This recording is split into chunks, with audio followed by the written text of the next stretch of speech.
Aktarya osasına çeyin kırgız sözlörünün narkı, manisi, eğiligi,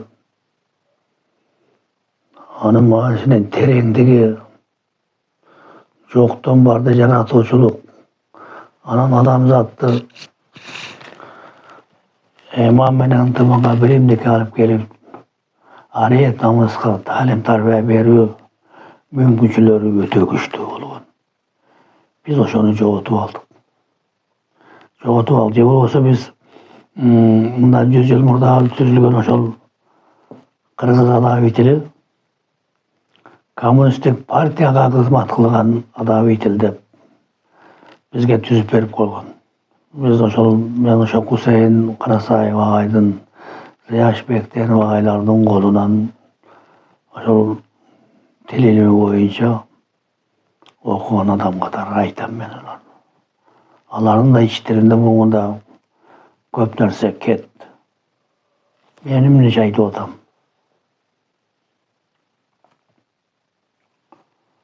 Masalan,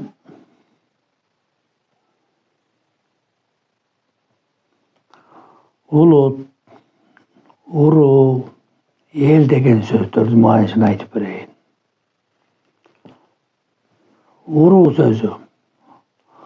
sözü ul Sancıra'da aytılat. Sancıra'da Kırgız, Kırk urudan durat. Kırk uruda 40 adadan taratılat. At degen atalıp atat. At atalıp atat, ısımı atalıp atat. Oşol uru bol dep aytılıp atat. Urunun başı bol. Uru degen iki sözden birincisi ur, ikincisi u. Oşol jan dünöňdü kırkızıtıp biriktiribesden ana ajırımga, anın karama karşıka, biri göre albastıka, biri-birine içiptarlıka, biri-birine uşunçalık bolgon toskolduklardı, düşmanlıklardı jasoo, oşonun bäri u bolup eseptilet. Intımaka karşı, birimdikке karşı, töölük bar boluga karşı, ölümdü ap gelip, ömürdü joyup atkanga, oşolordogu uunu sok, tazala degen. Oşonu ur deyit, u deyit, uru deyit. Gördün mü? Jana iki kitapta var. En başında söz bolgon söz Kudayda vurulgan söz Kudayda. Ana muna Hakası elin jomogu var. Kudayda kırgızlar tapkan dep. Anan kandayça kırgızlar tapkan. Ana men ayabay oylanyp ezildip. Men özümçe keperim, biröge taňlabayım. Bira kimdir biröler bunu bolsa, oşol oy жүрgüzüş üçin, akıl esaň sezimge bir azyk bol üçin men aytyp goýaýyn. 40 uru Kırgız 40 tamgadan turat. 40 tamga 40 başka ünden turat. Oşol 40 başka ünden tamga birikkende söz gelip çıkıp atat. A söz Kuday bolup atpayбы. Tamga degen azı oşo bayırkı mezgilerini aytkanda gelip. Je bolbosa жазылып, az bir nerse bolsa жазылып turat deyir. Men 100% koldoyum. Жазылып turat to'g'ri. Biroq oşo жазуу, birinchi жазуу qachon chiqqan? Birinchi жазууну kim tapkan? Masala mınanda turat. Masala uşunda turat.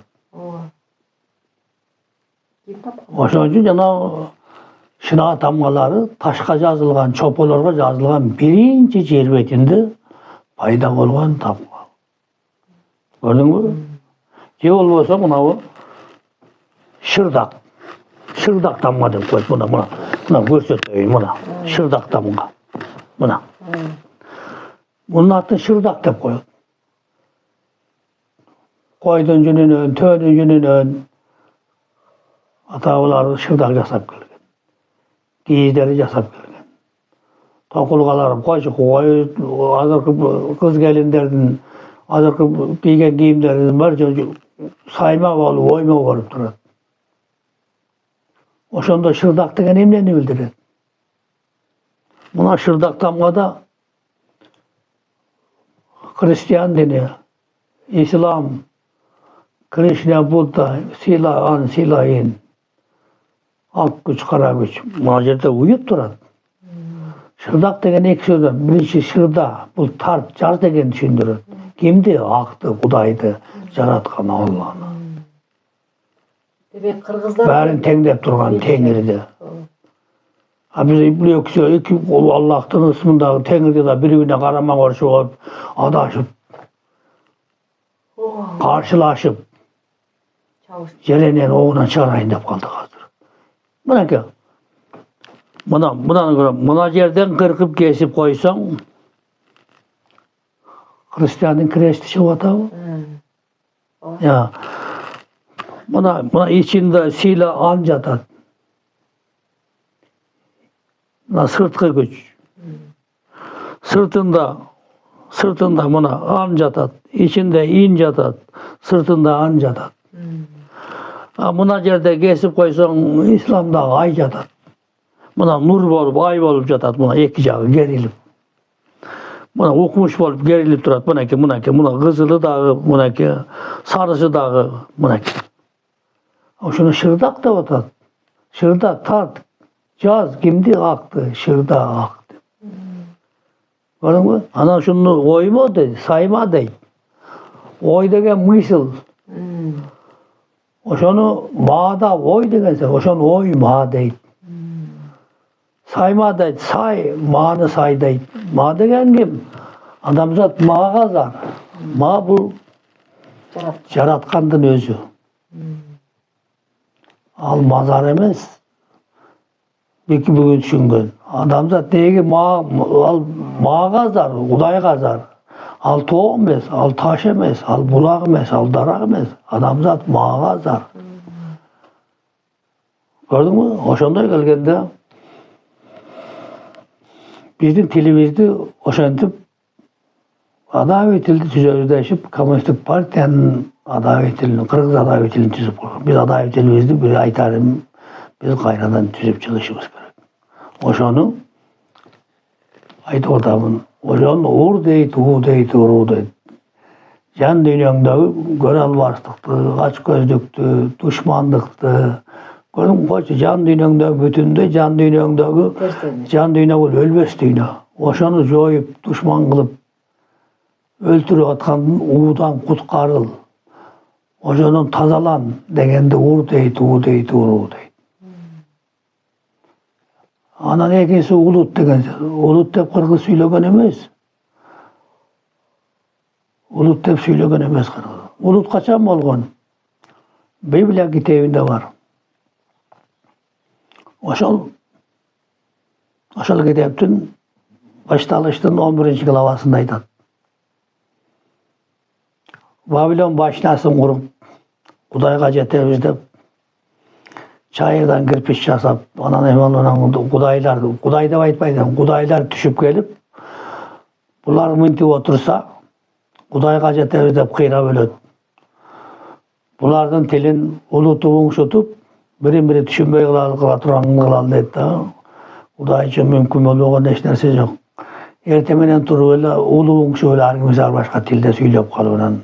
Бул Библиядан бизге берген маалымат. Мен өзүм айтып аткан жөн турат ошол жерде жазылып турат. Мезгил саактарында бар экен. Анан аердин атын мындан баштап ушу шаарды биз Вавилон деп коюп турат. Ал кыргыз айтат. Бирөөлөр болбой эле чеченсинип эле бабылдап эле сүйлөй берет. Бабылдабай тантыбай ары жоголчу деп айтат. Көрдүңбү?